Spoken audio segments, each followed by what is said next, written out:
around the world. From Thailand, we are joined by Andreas Holmer. Andreas is co-founder and CEO of MAQE, a professional services company specializing in personalized commerce. Founded in 2012, MAQE is a team of 80 people dedicated to changing how the world works. It has adopted many of the innovative ideas of the Renden Hai management philosophy practiced by the Chinese company Harika, and is going through the process, has actually completed the process to become Renden Hai certified. We're also joined by Magnus Carlson. Magnus is a partner at Amplify, chairman of SIS TK532 Innovation Management, and an adjunct professor at the KTH Royal Institute of Technology in Stockholm. He was previously Director of New Business Development and Innovation at Ericsson. Magnus's daily mission is to provide advice and training that combine leading insights from innovation management research, standards, and practice. And finally, but not least, we are joined by Martin Muller. Martin is Director of Corporate Services at the European Foundation for Management Development, EFMD, where he develops and oversees the new RDHY certification for organizational transformation. He was previously Global Head of Talent and a member of the HR Executive Committee at UBS, and Chief Learning Officer, Global Head of HR Development, and a member of the Global HR Committee at Deutsche Bank. As always, please send in your comments, insights, and questions at any time, and I will be sure to raise them. So, Andreas, Magnus, and Martin, welcome and thank you for joining us. Perhaps I can start with Magnus. The focus of your work, Magnus, is on innovation. What part do standards play in your work, and how did you come to explore this area? Well, innovation and innovation management is something that all organizations are concerned with. They would like to have more of it, and they, as a matter of fact, they are struggling with it. We see several surveys that organizations are investing in innovation, but they are not getting the innovation performance that they are hoping for. So there is a gap, a performance gap there to be addressed. And I started in this area about 20 plus years ago. And I think during this journey, we realized that we actually have a lot of knowledge on how to organize for better innovation activities in organizations. However, we have not been so clever in codifying that knowledge and implementing it in organizations so that it actually addresses that performance gap that I just mentioned. So when standards come into play, these are like frameworks or guiding checklists, if you will, to actually help organizations. What is it that we need to think about in order to be able to innovate better in terms of our management practices? Things like the processes we use, how we put strategies in place, how we should think about culture and leadership. So that's a little bit how I come into addressing this work, kind of a frustration that we haven't come far enough in terms of organizing our organizations to do innovation effectively. And if I may, just one story from, you mentioned my background in Ericsson, and that's where I started to get interested in this. And that was actually a question from the board.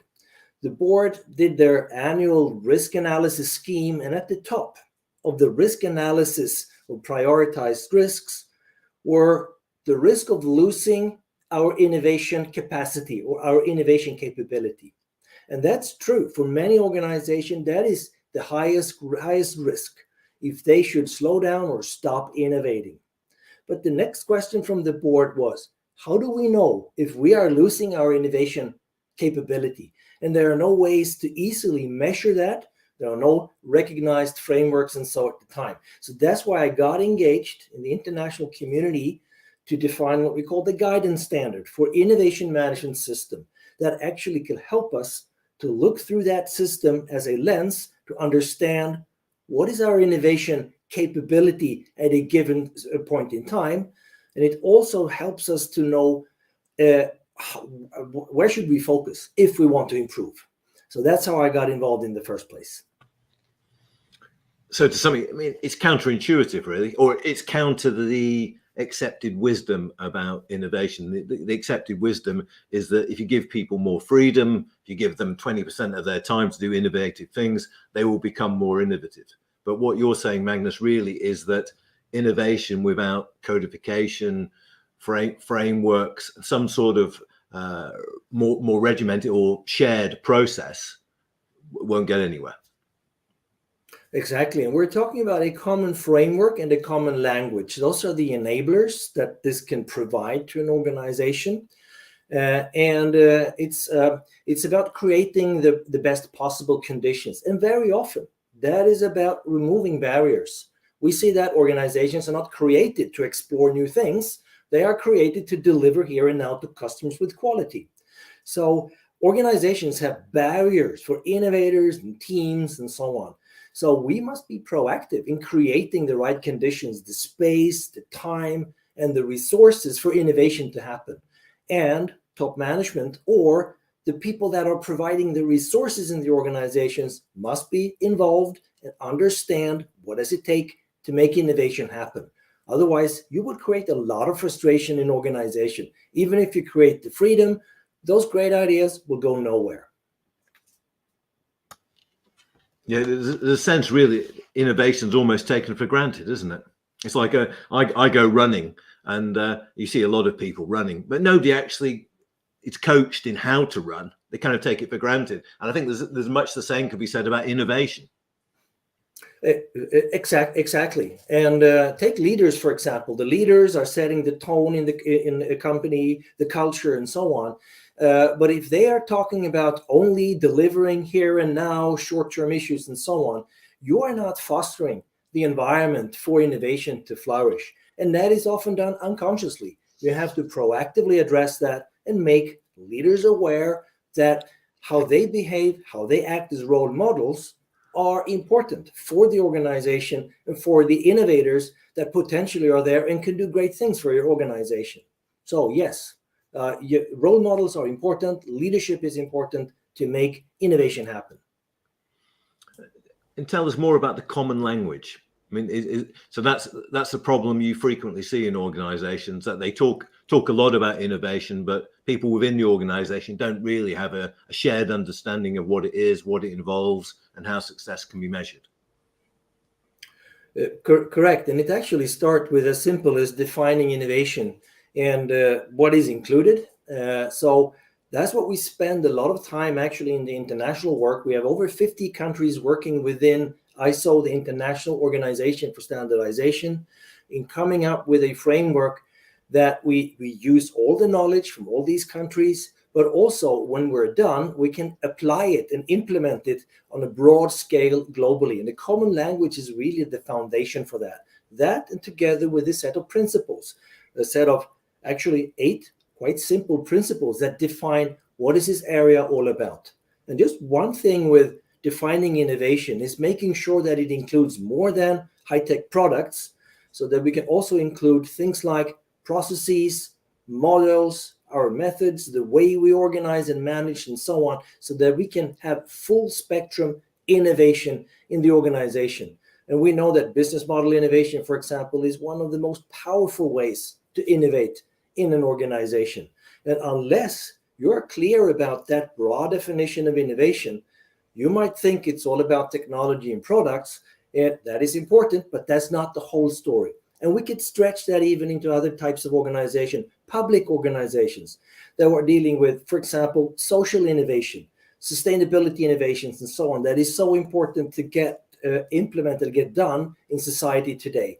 And we needed a broad definition to cover all that. So a common language is key to get started. That's the foundation where we all can relate to and start from. We're joined by people from India, Denmark, UK, Switzerland, China, Belgium. Please send in your questions at any time during the session. Do you think, Magnus, there can be a global understanding of innovation? Isn't it culture? Aren't the cultural specific elements, don't they outweigh a kind of a universal? That's a very interesting question. And when we started almost 15 years ago, in this process of creating a common framework, a common global framework, we didn't know. But actually, we have now come to the conclusion that there is enough common ground to actually have a common reference framework. And today, that is ISO 56002. That is the guidance standard for innovation management system. And actually, we now see organizations implementing this from Argentina to Europe to Asia to Japan. So this is now happening, and I think that we managed to create, let's say, a common platform or a foundation for what innovation is, regardless of these cultures. Then, having said that, there will always be variations in terms of national cultures, but also organizational cultures that you can add on top of that. But we were looking for what is the common core. And tell us a bit quickly, Magnus, about ISO 56002. What is it? And there's already a comment saying ISO is not pushing enough to put it in place. But okay, yes. Can you tell us just exactly what it is quickly? Let me just quickly share one image on the screen. Okay. Bear with me, and I'll show on the left-hand side. Let's see if it works. On the left-hand side, there's a very rough image of the different parts of the innovation management system. The source is ISO 56002, and it's a guidance standard. That's important to remember that. So in the middle, you have the different processes and the activities that will take you from an innovation intent to innovation value, to value being created at the end. The other parts of the system will help you to make those processes as efficient as possible. So there is an understanding of the context. What are customers thinking? What are competitors doing? There's leadership, where you have things like strategy, policy, and there's planning to break that down to goals, measurable goals, and so on. And of course, you need support, as you can see underneath. So these are, on a very high level, the key elements to have innovation management thought of as a system, the systems approach to innovation management, because there are many factors that influence the conditions for innovation in an organization. Yeah, thanks, Magnus. That's really useful, I think, as a way of understanding it. So can we move on to Martin? Martin, you'll work with Hire to develop the certification of its Renden High management philosophy. How difficult was this, and what does certification actually involve? It was insofar not that difficult as we started from their Renden Hay scorecard, which reduces the Renden Hay philosophy, which in itself is complex and is ongoingly evolving onto just 2 dimensions. And the idea is to evolve on both dimensions. And if you evolve on both dimensions, you would generate really significant growth opportunities and would thrive in a Internet of Things era. And the one dimension is talking about the self-organization capability in decentralizing the organization and in allowing these decentral units to collaborate with smart contracts and to profit from the value that is generated.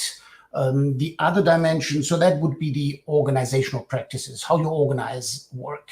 The other dimension is more the market-facing practices, how you really engage with users, with clients, how you build platforms and ecosystems which are beyond your own organizational boundaries to increase the space of opportunities and solutions to create value. And that should, if you progress on both dimensions, unleash exponential growth.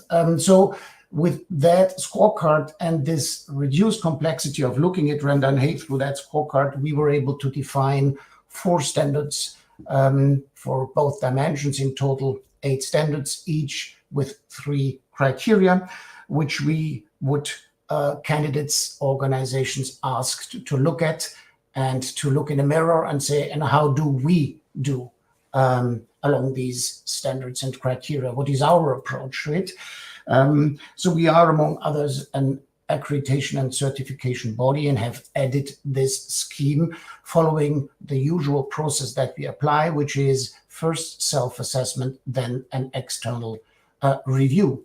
And as Rand & Hay continues to evolve, which we assume, we might revisit the standards and criteria occasionally and regularly and see if we need to update them. So a candidate organization that should profit from going through that certification would be an organization that is exploring management innovation, trying out new ways of organizing work, mostly through decentralization, being it agile movements, but also those that are experimenting with ecosystem approaches and seeing if they are joining ecosystems or if they even are an orchestrator of an ecosystem. And going through that certification allows you to think through the perspective and the angle of Rand & Hay through your own transformation and have an outside-in perspective through that perspective on your own transformation journey. So that's, in a short summary, what you should get out of it. So far, we had 2 organizations that have gone through the process, and with Andreas representing the second one, we saw that the process is relatively compact. It's 2 weeks, 3 weeks, and you can process through. And how much value it generates, it's, I guess, better for Andreas to talk about. So really, it's a question of, it gives you the discipline to think through these issues and apply them to your organization, understand how they work in your organization, rather than creating some sort of straitjacket.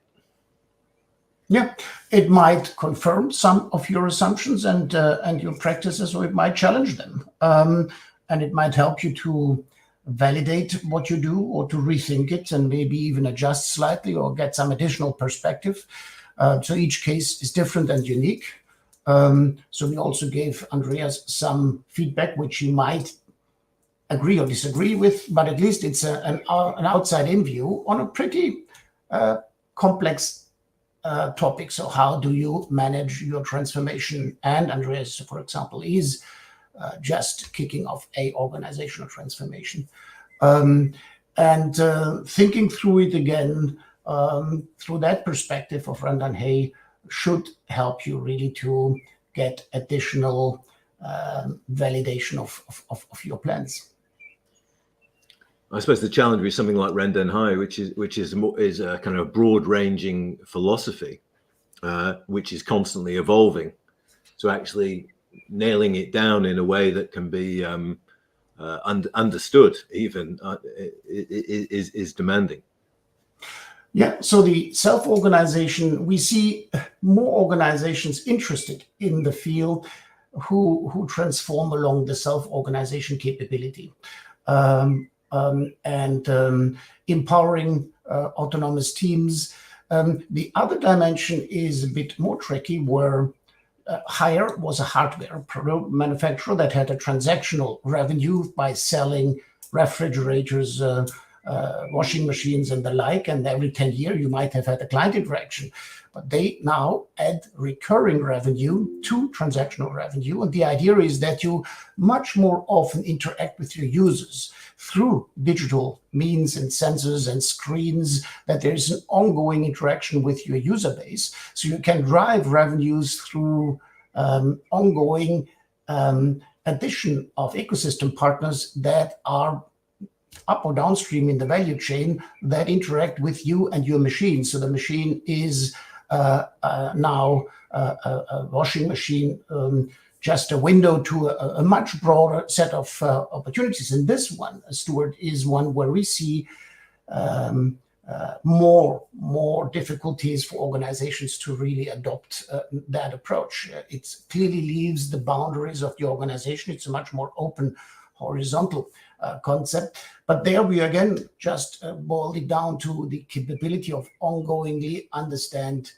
user needs as they evolve, to ongoingly remove user pain points, to ongoingly innovate in small steps not only radically but ongoingly, and allow your small decentral units like entrepreneurs identify opportunities in the markets and follow through on them as a daily practice, so to say. Not only once in a decade you have a new version of one of these appliances. So it's an approach which is allowing ongoing innovation activities on this second dimension. Organizations that would really progress on both dimensions are, in my eyes, still relatively rare.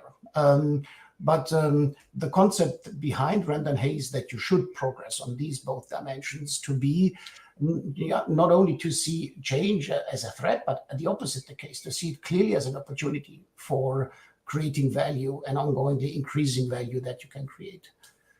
Yeah, Martin, thank you. Yeah, Andreas, thank you for joining us from Thailand, where I know it's later in the evening. So you're actually putting the ideas behind Rand and Hay to work in your organization and have just gone through the process of certification. So I'm interested, what do you think certification will bring to your company? I mean, you were doing lots of exciting things anyway, and have learned a lot from Rand and Hay. But what will certification explicitly bring, do you think? For me, I think it's a question of trying to leapfrog in learning, right? Like a lot of people that are in my situation, we spend all of our time working in our business. We don't necessarily have enough time to work on our business. And so we try to look outside, we try to learn, we try to read, we try to do all these things in order to figure out what else is out there. Standards come into play as a concise summary of best practices that you can look at and learn from, right? It doesn't stop you from having to do the reading yourself, but it can be a very good starting point, so that you don't have to, we all stand on the shoulders of giants, right? In that sense, and so rather than me trying to figure out what is the best practice in innovation management right now, I went and I took Magnus's course, and instead of figuring out what is the best way to approach Rand and Hay, we went through the certification with Martin. So there's a lot of learning for us there, and I think that's the number one reason for doing it.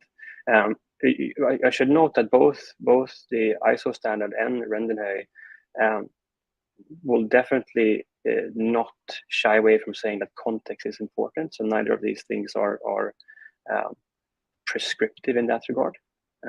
It points you in the general direction, but then it's up to you to figure out, which can be it's both liberating and a bit frustrating at times. You still have to do a lot of hard work by yourself, but at least the standards are there to point you in the right direction.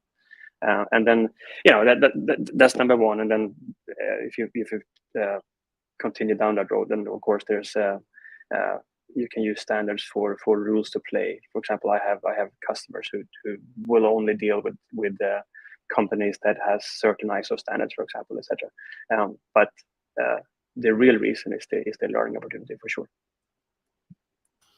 And how does the certification process sit with your employees in Thailand? Were they comfortable with it, or did you how much work did you have to do to explain it? No, actually, that actually makes it easier to a degree. I think the fact that there is a certification process, and usually these things are quite well documented. So for anyone who's interested can read about it, and this is from a third party, and there's someone that has put a lot of effort into it. So that's just helpful, I think, as opposed to going at it completely alone. And for people who don't know, how long have you been on this journey with Rand and Hay in exploring your own approach to innovation and transforming your own organization? Right. So long story short, so the company MAQE has been around for about 10 years, and we've been exploring with new and better ways of working for a long time, from agile and lean to design thinking and various forms of self-organization, etc. But Renden and Hire came on the scene for on the radar, I should say, for us about two and a half years ago, and things moved quite quickly from there, and there seems to me to be a convergence of sorts where being in a so yes, Stuart, you noted earlier, I run a technology company, right, and we do a lot of commerce and data personalization kind of things. We also have our hands in the crypto space and once you start looking at that, you have the decentralized autonomous organizations that are changing how things are being organized. So I'm in that space, and then learning about Renden, and you can see there's actually quite a lot of overlaps between these different frameworks. And then lo and behold, I started learning about the ISO standards too, and all. Again, you can see there are a lot of commonalities between these different frameworks.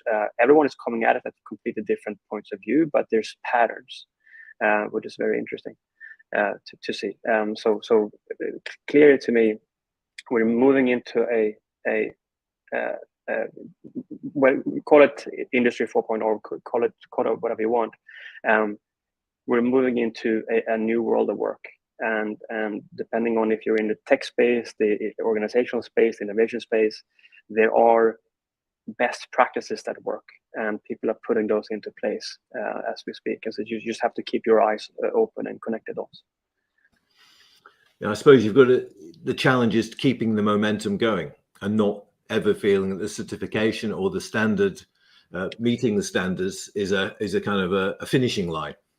Yeah, exactly. Context is super important, and actually, that one of the main things that attracted me to Renden is that it is very context dependent. If you look at Hire today, for those who are not aware, so Hire has about 80,000 people worldwide, and at least the Chinese operations are broken down into 4,500 micro enterprises with about 10 to 15 people each, and these 4,500 micro enterprises are completely autonomous. With their own P&L and what they call the 3 rights, and somehow this system just works, which is fantastic. You look at my organization; it's very different. We have 80 people, not 80,000, and so we don't have the need for the same kind of systematic approach maybe that Hire does. Maybe not yet, maybe in the future. But we have to figure out what the right approach is for us when it comes to principles like zero distance to the customer. Like, what does that mean in our context? Hire is a product company it started out as a product company. I'm a service organization. They are 80,000. I'm 80. What's the context? What does that mean for us? Right? So we have to ask ourselves these questions all the time. Mina Empoyo, who's joining us from Belgium, says, don't we sometimes underestimate the contextual aspect of innovation? So we need to go deeper than the big idea of innovation. Magnus, does that sound true, that we underestimate the contextual aspect, which Andreas referred to as well? I think that makes perfect sense. And being careful about the context, both the external context and the internal context, understanding what kind of organizations you are, what your limitations are, and so on, are extremely important. But you can also think of the flip side, that it's also important to understand the what's common between organizations. What is the core of the discipline, for example? And that's something we've struggled a bit with in the discipline of innovation management, to actually define what is common and what is not context dependent. What is it that you need to, what kind of capabilities do you actually need to have in place that goes across different contexts, different sectors, different types of organizations, and so on. So I would argue that you can actually look at it from both perspectives. Yeah, Martin, I'm interested in what's the overlap with the certification of Renden High with EFMD's other work, which is kind of setting standards within business schools? Presumably the similarities. The process is similar to begin with. We go through self-assessment and then through external review.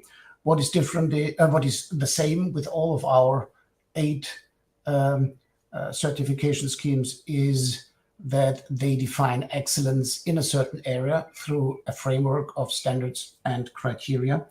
All of them respect diversity and context and keep the standards at a principle level, a relatively high level, not being prescriptive in how exactly you do things, leaving absolutely enough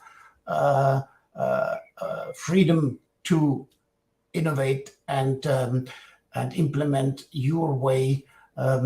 However, we try to keep them at what Magnus referred to at some global commonalities which are agreeable.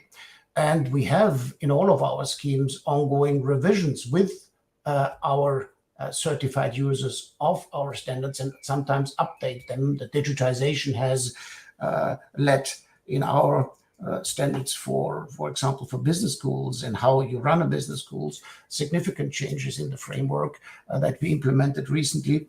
So I guess the way how we go about it is the same. Here, it's the first time one where we really try to certify management practice in innovating, transforming organizations with a focus really on how you move from the traditional managerial practices built in the second half of the 20th century, from really working on the assumption of stability, predictability, long-term planning, in many organizations quest now to implement flexible new management practices. We try to give here a tool that helps really to think through that transformation, and nobody knows yet the new management practices that allow you to thrive in Industry 4.0. Rand&Hay is one approach. And yes, I see what Magnus put up as a framework for 56002. This is all the major domains of management are touched upon to see where is innovation possible. We need to allow more adaptation, more agility in our organizations to succeed. And therefore, I think Rand&Hay is a framework which is very helpful. Well, we see the success that Hire has over a decade, significant every year, irrespective of the market conditions, top and bottom line growth. They made international acquisitions, which they allow to implement Rand&Hay their way. And we see different versions now in the US and in Europe emerge, but all under the same principles.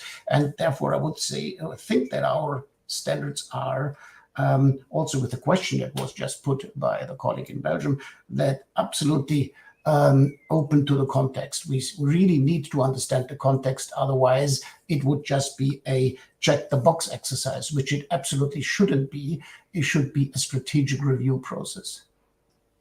So there are opportunities to provide set standards in management practice more broadly.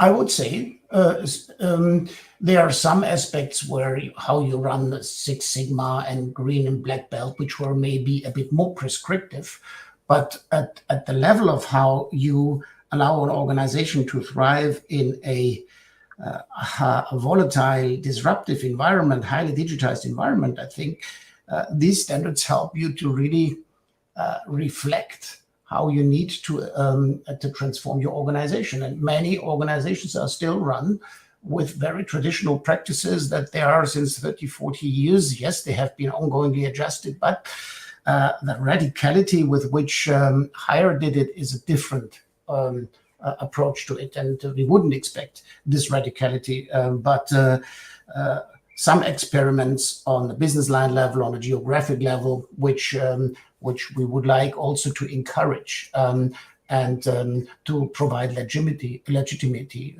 through the certification process. And yeah, one day, and Magnus might have an opinion on that, 56,000 and X will also become sometimes a standard which is expected from you as an organization if you would like to do business with a certain client.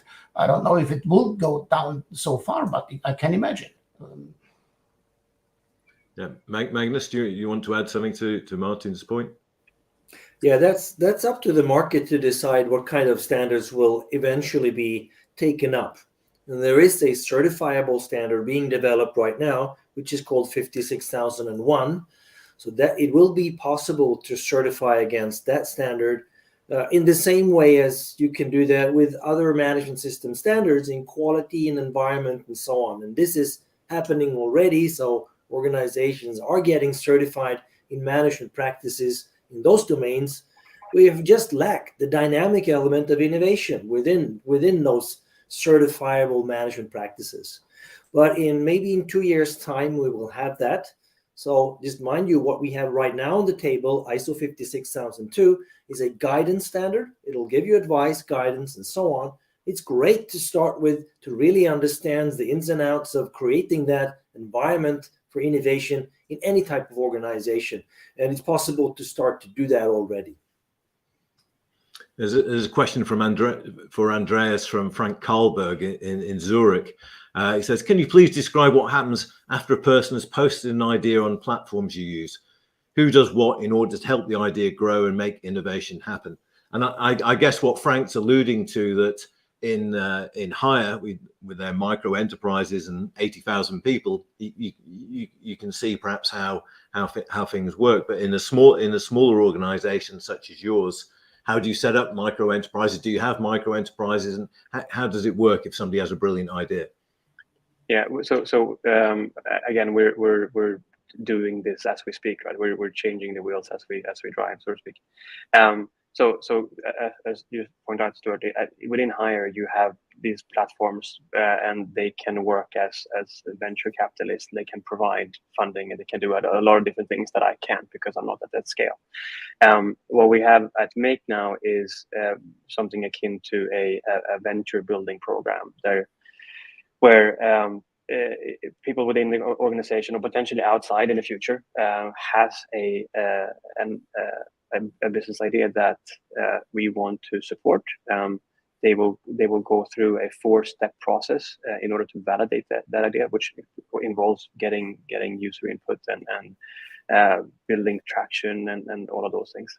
And then we build it up to a point where it's big enough to sustain cash flow for the people within that business unit. And when they've reached certain financial criteria, we spin it off as a separate entity, and they take equity share.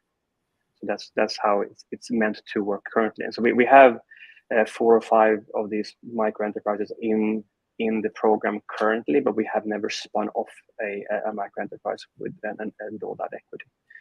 But hopefully it won't take that long. Yeah, interesting. There's the sense from the conversation that we've been kind of seduced by Silicon Valley's view of innovation as kind of all about technology and all about giving people freedom within tightly constrained organizations. Is that true, Magnus? Is that the way you see it? I think so. Most of the people we're meeting have that precondition that innovation is high tech. It's only for certain organizations. But the important thing here is to democratize it and widen the scope, so that you can innovate on your processes, the way you organize, the models you're using, not the least business models, and around services. And as I mentioned before, we need to move into this space also, social innovation, to make it work also for society, for kind of going beyond, let's say, the profit-making engines in our companies, to innovate on a larger scale also in society. And we really need to think through how can we create a framework that will help us to actually move forward and remove the barriers to make that happen in a more effective way. So that is a barrier. That's why language is important, and why we need to think a little bit about innovation. It's really about renewal under a great deal of uncertainty. So that's where you need a new toolbox, a lot of uncertainty. You're doing new things. How do you navigate that environment? And you can do it systematically in an orderly fashion, so you actually can increase your chances of creating value in that uncertain environment. That's what innovation is all about. I think perhaps it's interesting that we've got two Swedes and a German in the conversation, and you're bringing your great cultural power of your engineering mindset and the logic. You're bringing that rigor to the world of innovation. Is that that simplistic understanding? Is that true? Do you think, Magnus? Well, in a sense, yes, we're bringing some kind of, let's say, systematic approach to it.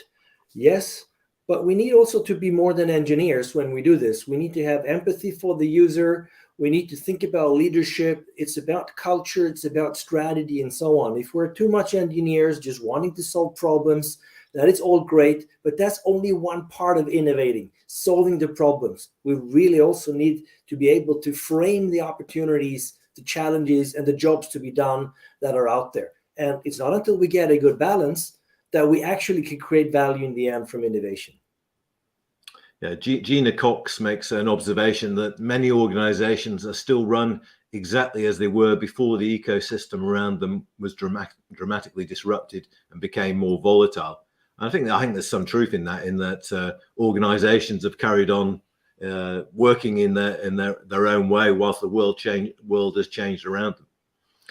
So from your point, Martin, Fujitsu, I know, were certified, got the Renden High certification last year, Fujitsu in Europe, and Andreas in Thailand with MAQE this year.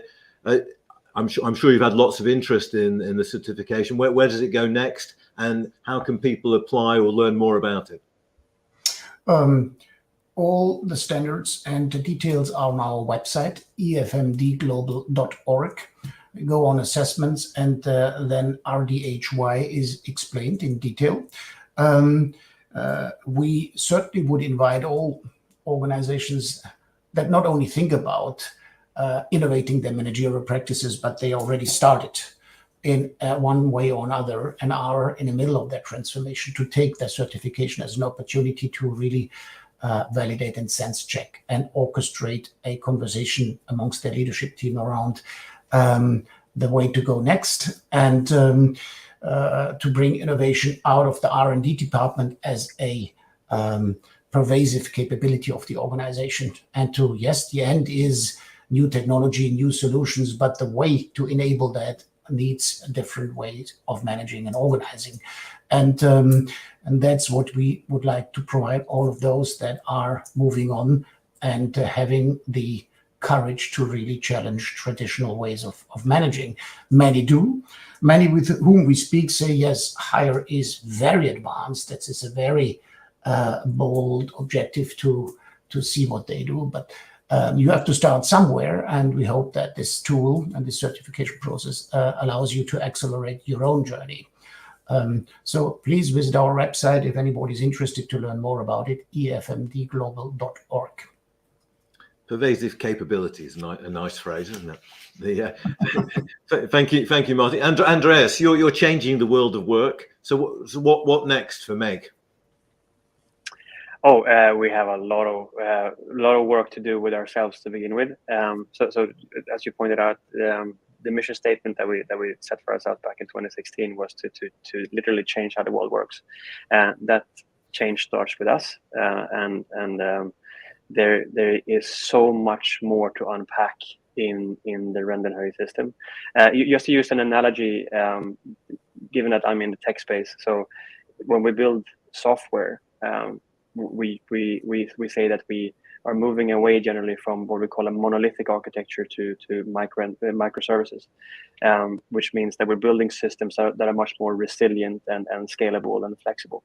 Renden is doing exactly the same thing with organizations. So traditional organizations are built as monolith.